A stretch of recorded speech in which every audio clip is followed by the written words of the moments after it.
The following information uncovered and showcased in this video was publicly available and obtained in a legal manner. Personal and confidential information discovered during this investigation, such as home addresses and personal phone numbers, will not be shared in this video. This video was created from the interest of a former Inner Circle member and current fan. Please respect Ghost's privacy and anyone associated with him.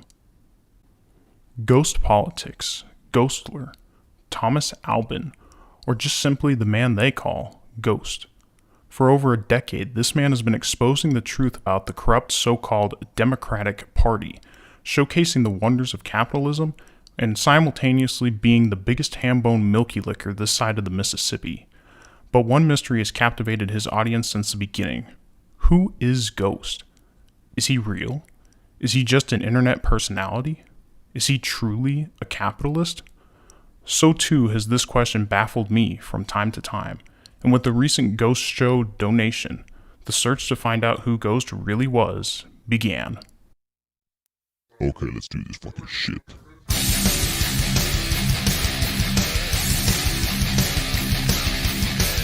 The investigation started when Ghost announced his big return after months of being locked away due to his involvement in the Capitol riots of 2021. I had donated a simple $5 to Ghost upon his return, but this time I happened to receive a receipt for my donation via PayPal.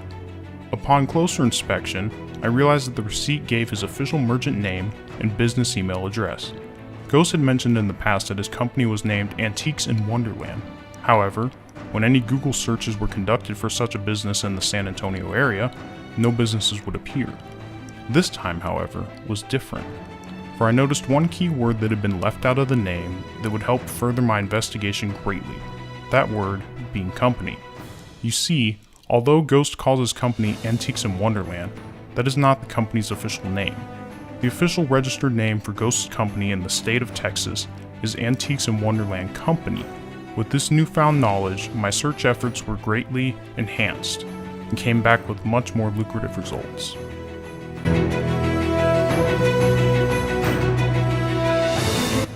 One of the more promising returns I came across was a Bizopedia.com listing detailing the official information regarding the Antiques in Wonderland Company. On the website, it detailed vast amounts of information about the company, describing it as a Texas for-profit corporation created in October of 2012. The source cited for this information was the Texas Secretary of State, so this had to be accurate. The timing of the company's creation aligns with Ghost starting the Ghost Show, and the official address of the company just so happens to be in a suburb of San Antonio, Texas, known as Alamo Heights. When viewed on Google Maps, the building that is associated with the address appears to be an old, rundown hair salon. But given that Ghost may use the company to primarily accept donations for his show now, it is possible that the agent who helped create his company, Rosanna Rios, headquarters all of her businesses in this location. It is very possible that this agent, Rosanna Rios, is in fact the fabled Mrs. Ghost, with her perhaps preferring to keep her last name upon their marriage. Or, this could not only be Ghost's business partner, but also his mistress, whose cheeks he claps on a regular basis.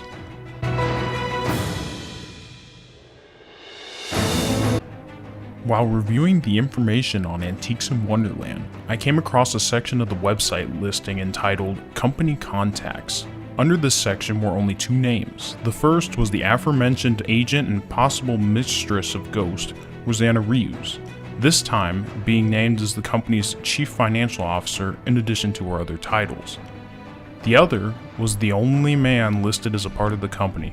Not only was this person a man, but he just so happened to be the CEO of Antiques in Wonderland as well, and his name was Jason DeLeon, or perhaps Jason De Leon, if you happen to be from Louisiana.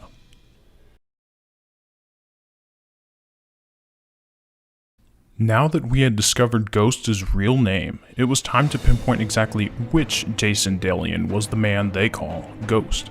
Under Jason's name on the contact listing, there was a hyperlink to a Texas phone book that was filtered to search for businessmen with the full name Jason DeLeon. Upon accessing the phone book, 6 different Jason DeLeons were found to be living in Texas. Listed with each Jason was his age range, home address, personal cell phone number, and state-allotted business profile ID. This helped narrow our search down to just 3 Jasons, as only 3 of the 6 resided in San Antonio, Texas. One of the 3 left was listed to be between the ages of 25 and 35, which is too young to be our ghost. Now, there were just 2 Jasons left. Both Jasons lived in San Antonio, both were listed to be between the ages of 45 and 55, and both even had similar phone numbers. The only difference was that one of their names was listed as Jason Delian, while the other was listed as Jason A. Delian. The search was over. Or was it? For you see, in past broadcasts, especially in his more recent shows, Ghost has described his backyard as containing 2 very noticeable structures, one being a quote-unquote modular home where he claims to broadcast from, and the other being his infamous woodshed.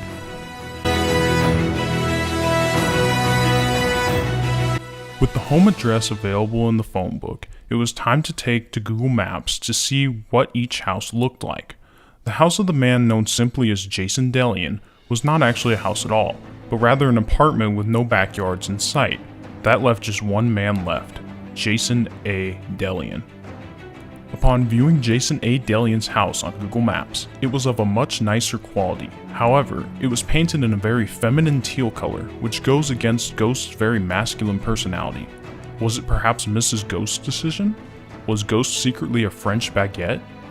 I had to see if I could get a view of the backyard, and luckily for me, the backyard ran along the side of the road, and what I saw confirmed all my investigative efforts.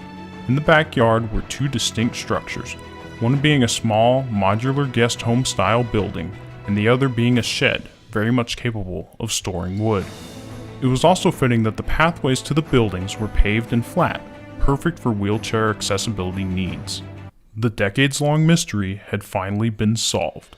Ghost was real, he lived in San Antonio, he did even have a woodshed, and his name was Jason A. Delian.